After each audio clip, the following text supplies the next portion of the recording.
Welcome back to Zoom TV. Now, it is time for the Celebrity Hitchhiker. Today, I'm not hitchhiking or picking anyone up. I'm actually meeting someone in a store today. I'm with Rashad Evans, Sugar Rashad Evans, from the UFC. Now, you're a professional ultimate fighter. What an incredible sport to be a part of.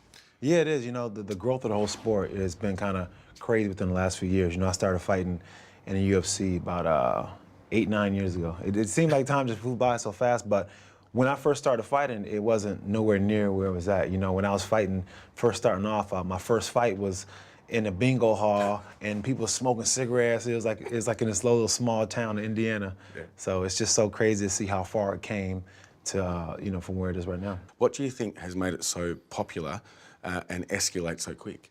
I think one thing that made it so popular is the fact that it's a fan-friendly sport. And another thing that makes it so popular is the fact that the fighters, the access to the fighters, you know, they make sure that we're always out there and we stay close contact with our fans. Okay. And the other thing I suppose that I've noticed is that it's a very different fighting style to boxing. There's almost wrestling and karate and all these other things that come into it. So. Yeah, you know, that's one thing that makes the sport that much more interesting is the fact that there's all these different disciplines, and, you know, you see one fighter goes in and out of different disciplines, you know, between going from punching and striking to doing a takedown, and then from doing a takedown to doing his jiu-jitsu and a submission. So that's kind of the beautiful part of the sport to watch, the art of it all, you know, and that's one thing that has also aided to it being so popular is the fact that it can end any way. And it's very strategic, isn't it? Yeah, very much so. When you're in there and you're in the cage, you know, you're like, your mind, it's like an ultimate chess match, you know, you're playing for keeps. I mean, you know, you're trying to outwit each other because there's so many things you can do. You know, you got to not only watch out for the hands,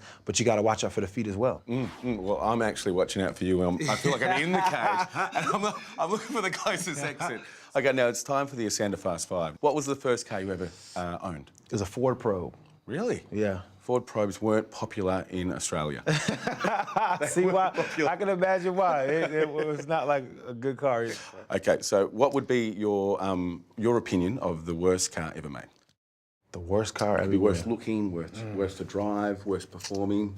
What is it? The Renault? What is it? The Renault. Yeah. Any of them car you're saying? Yeah. What is your opinion of the best car ever? And it could be an old car, it could be a new car. The best car? I like muscle cars, man. Like a 67 Mustang, one of those. And what car do you currently drive? I drive a Cadillac CTSV. That's a huge car. It's a big car. No, it's a fast Cadillac. I mean, it hauls. Okay, now, I might come into your mind when I ask the next question. Okay. Okay, but we'll just move on. What is your biggest fear? My biggest fear? Man, not fighting well in a fight. Oh, wow. There you go. Has it ever happened? Hell yeah, it happened. Sometimes in an interview, you prepare. Yeah, I mean, it has happened before, you know. There's fights where I showed up and I was like, what? What was that? Now, mate, we have to let you go, okay? If you want to be like this, you're going to have to hit the pavement. Yeah. Okay. Eat well. And, of course, train at least once a year, okay? Once a year. That's the secret to this. Now, I think I'd love to do this. If Face you can, off? Face off. But you can't hit me because you got